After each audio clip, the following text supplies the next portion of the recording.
अस्सलाम वालेकुम। Good morning dear students. आज का जो लेक्चर था हम ऑलरेडी फिजिकल ले चुके हैं, मगर कुछ बारिश होने की वजह से कुछ स्टूडेंट अवेलेबल नहीं थी, क्लास में अवेलेबल नहीं थे, तो इस वजह से मैंने ये रिकॉर्ड करके आपके साथ शेयर कर रहा हूँ अपने शेयर। तो आज का जो हमारा लेक्चर था वो है प्रोबेबिलिटी इंडेक्स। तो हमारे पास हम लेट स्टार्ट करते हैं साथ में इंशाल्लाह। हमारे पास प्रोबेबिलिटी इंडेक्स से पहले हम ये कर रहे थे कि कैपिटल बजटिंग प्रोसेसेस, हम कैपिटल बजटिंग प्रोसेसेस में हम प्रोजेक्ट एनालिसिस कर रहे हैं। प्रोजेक्ट एनालिसिस उन तमाम प्रोजेक्ट की हम एनालिसिस कर रहे हैं जिससे हमने मिड टर्म से पहले स्टार्ट किए थे। कोई प्रोजेक्ट, कोई हमने बांड लिए थे, कोई दूसरी जगह पे इन्वेस्टमेंट की थी, दूसरी तीसरे तरीके से इन्वेस्टमेंट की थी। तो उस तरीके से जिस किस्म की जो जो प्रोजेक्ट हम कर चुके हैं उसको हम स्टार्ट करके उसके हम एनालिसिस कर रहे हैं, तो उसको हम प्रोजेक्ट एनालिसिस कर रहे हैं। प्रोजेक्ट एनालिसिस हमारे पास 6 तरीकों से होती है। नेट प्रेजेंट वैल्यू, पे बैक। इसमें ये कुछ हम पढ़ चुके हैं, थोड़ा सा मैं रिमाइंड करता जाऊं कि नेट प्रेजेंट वैल्यू किसी भी प्रोजेक्ट की वैल्यू हो जो होती है उसको प्रेजेंट वैल्यू में कन्वर्ट करते हैं, तो उसको जो हमें बाद में उसके पैसे मिलते हो तो उसको नेट नेट वैल्यू आजकल की वैल्यू के साथ कंपेयर करते हैं, तो उसको नेट प्रेजेंट वैल्यू कहते हैं। पे बैक पीरियड, किसी भी प्रोजेक्ट में हम जब भी इन्वेस्टमेंट कर लेते हैं तो उसका जो हमें पे बैक वापस पैसे मिलेंगे तो कितने टाइम में मिलेंगे, तो उसको पे बैक पीरियड कहते हैं। Internal rate of return, internal rate of return इसको कहते हैं कि किसी भी प्रोजेक्ट में हमें जाने के लिए कितने परसेंटेज में ये प्रोजेक्ट करना हो कि उसका रिटर्न कितना परसेंटेज हमें मिले, वो परसेंटेज फाइंड करने के लिए हम internal rate of return use करते हैं। काफी इंपॉर्टेंट टॉपिक था, हम इसमें 2 क्लासेस की ले चुके हैं। आज का जो हमारा टॉपिक है वो है प्रोबेबिलिटी इंडेक्स प्लस डिस्काउंट पे बैक पीरियड। तो हम आते हैं प्रोबेबिलिटी इंडेक्स की तरफ। प्रोबेबिलिटी इंडेक्स किसको कहते हैं? ठीक है, प्रोबेबिलिटी इंडेक्स जो है, हम ये रेशो देखते हैं कि इनिशियली हमने किसने इन्वेस्टमेंट कर दी है किसी प्रोजेक्ट में, उसकी कास्ट को देखते हैं। साथ में जो हमें इसकी हमारे पास इसको जो हमारे पैसे मिलेंगे हर साल में, जो हमें कैश फ्लोज इनफ्लोज मिलेंगे, तो उन दोनों के दरमियान कितनी रेशो है, उन रेशो को हम मालूम करते हैं, तो वो प्रोबेबिलिटी इंडेक्स उसको कहते हैं। ठीक है, प्रोबेबिलिटी इंडेक्स का फार्मूला है present value of cash inflow. जो हमारे पास किसी प्रोजेक्ट में हमने मिसाल 10,000 रुपए इन्वेस्ट कर दिए और हमें जो मिलती है, साल में हमें 2,000, पहले में 2 में 3 में 4 में 3-4 हजार हमें इस तरह मिल गए। ठीक है, तो जितने प्रोजेक्ट की कैश होम फ्लो हमें आते हैं, मगर उसको हम प्रेजेंट वैल्यू में, जिस तरह के नेट प्रेजेंट वैल्यू हम कल वो कर बता चुके हैं आपको ऑलरेडी, नेट प्रेजेंट वैल्यू हम कर चुके हैं। ठीक है, तो जो वैल्यू हमारे पास जिस प्रोजेक्ट की वैल्यू होती है उसको नेट प्रेजेंट आजकल की वैल्यू की खरीद को लाने के लिए प्रेजेंट वैल्यू हो, तो जो हमारे पास इनफ्लो हमें पैसे आएंगे और उसको हम आज के पैसों में कन्वर्ट करेंगे, तो वो divide by present value of cash outflow, जो आजकल 0 पॉइंट पे जो हम स्टार्ट कर रहे हैं, जितने पैसे में इन्वेस्ट करने थे उस पे हम इसको डिवाइड करते हैं, तो हमारे पास एक वैल्यू निकल आती है। तो ये वैल्यू हमें शो करती है, ये हमें डिवाइड बताते हैं कि ये वैल्यू फिर हमें शो करती है कि आया इस प्रोजेक्ट को हम स्टार्ट करें या स्टार्ट ना करें, ये हमारे पास यूजफुल हो या यूजफुल नहीं होगा। तो उससे हमें ये पता चलता है। पता किस तरह चलेगा? हमारे पास एक्सेप्टेंस रूल है, किसी प्रोजेक्ट को एक्सेप्ट या रिजेक्ट करने के लिए हमारे पास यहाँ पे रूल दिया हुआ है कि जो हमारे पास किसी भी प्रोजेक्ट की जो प्रोबेबिलिटी इंडेक्स की वैल्यू 1 से ज्यादा होगी तो हम इसको एक्सेप्ट करेंगे उस प्रोजेक्ट को। अगर इसकी जो वैल्यू होगी और वो हमारे पास 1 से कम होगी तो उस प्रोजेक्ट को हम ऑटोमेटिकली रिजेक्ट करेंगे। ये आप ध्यान में याद रखें कि किसी भी ऑर्गेनाइजेशन में या किसी भी प्रोजेक्ट में इन्वेस्टमेंट के लिए हमारे ये रूल हमें याद होना चाहिए। साथ साथ में आगे जाते हैं इसकी ये हमारे साथ ये क्लियर होता जाएगा। अच्छा, फिर हम आते हैं, तो अक्सर कोई भी काम करने से पहले हमें ये पता चलता है कि क्यों ये काम हमें क्यों करने हैं, किस लिए करते हैं।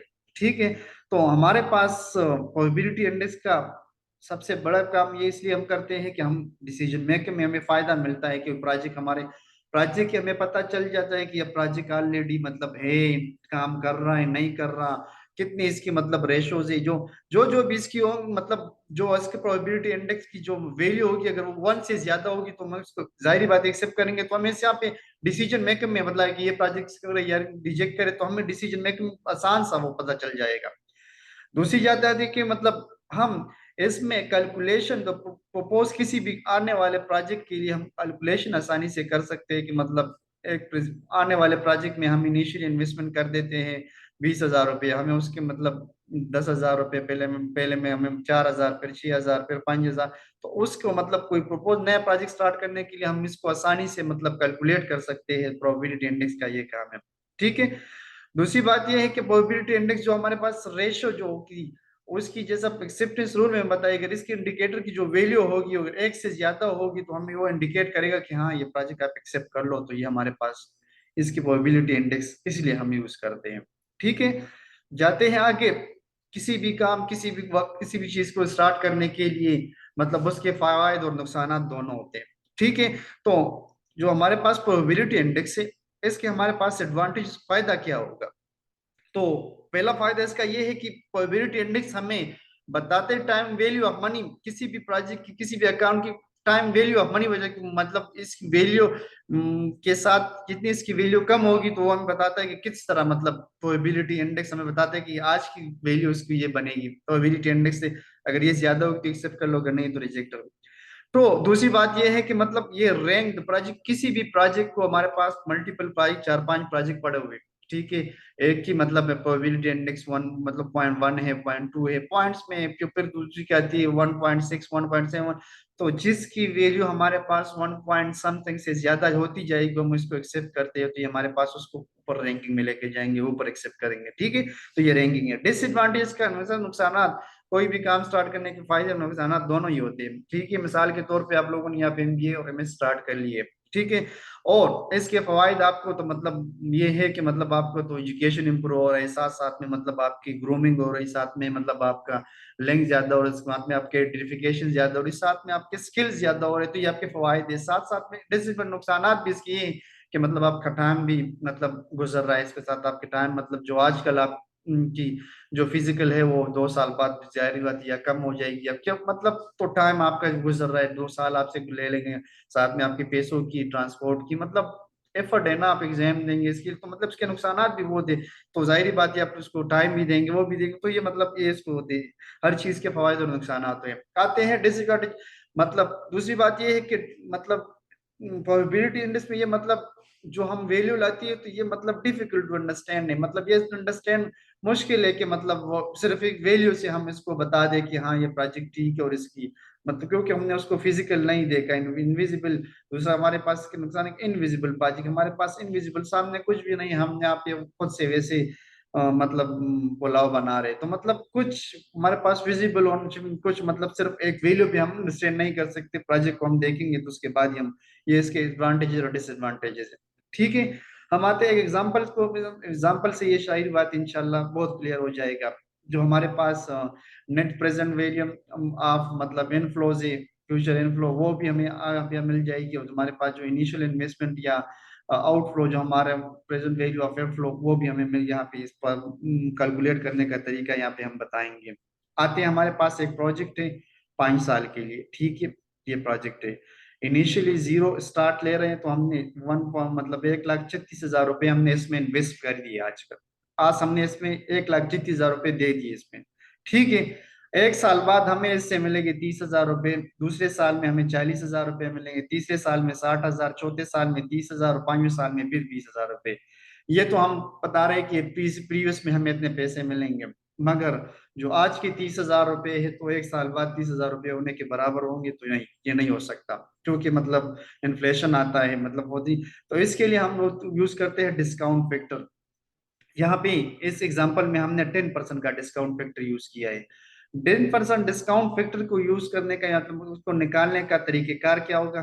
तो हम आते हैं कैलकुलेटर पे, इसको यूज करते हैं, तो मतलब वो हमारे लिए बहुत आसान हो जाएगी। ठीक है। कैलकुलेटर ओपन करते हैं। मिसाल के तौर पे हम इसको रिमूव कर लेते हैं।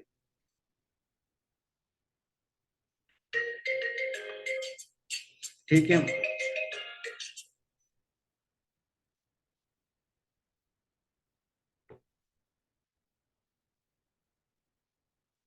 डिस्काउंट फैक्टर मिसाल के तौर पर 1 डिवाइड बाई 1 प्लस हमारे पास कितना परसेंटेज है? 10% है। ठीक है, 10% है, तो मतलब परसेंटेज का मतलब है कि 0.10। ठीक है, 1 डिवाइड बाई,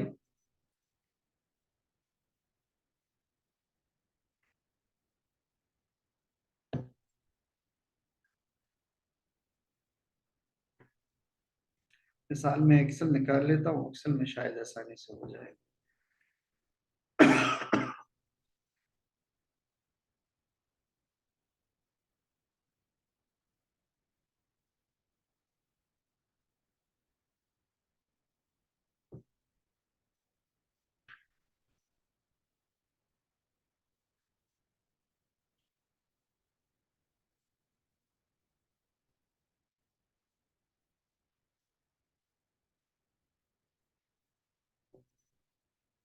डिस्काउंट फैक्टर का फार्मूला है 1 डिवाइड बाई 1 प्लस 0.10। अगर 10% होगा 10 होगा, अगर 9% होगा 0.09 होगा, अगर मतलब 15% 0.15 होगा, तो इसको ये डिस्काउंट फैक्टर हम निकालते हैं इस तरह। ठीक है, तो हमारे पास 1.1 आ गया।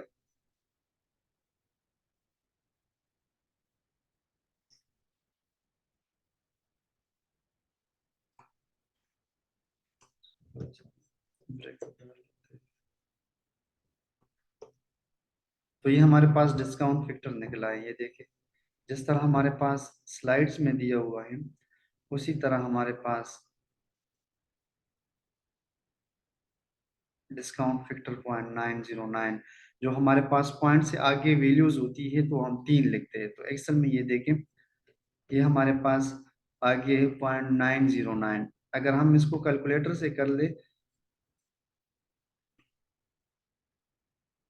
ठीक है, फुल क्लियर कर दे इसको, 1 divide by 1 plus 0.10 equal to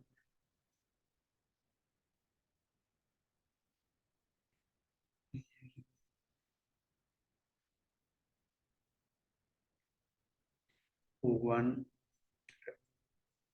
divide by 1.1 equal to, ये हमारे पास डिस्काउंट फैक्टर आ गई, वही जो से 909। ठीक है, ये हमारे पास ये वैल्यू आ गई। अभी 1 साल के लिए कि दूसरे साल के लिए करेंगे तो उसको एंटर करते जाए।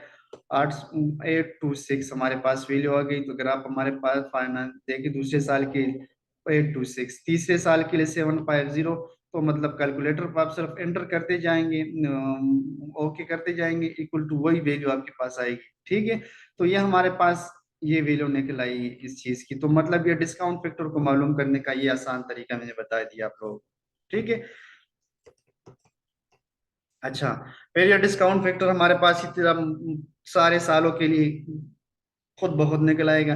फिर इस डिस्काउंट फैक्टर के लिए प्रेजेंट वैल्यू निकालने के लिए हम 30,000 को इससे मल्टीप्लाई करते, तो मतलब 0.909 से, तो ये 27,270 रुपये निकल आए।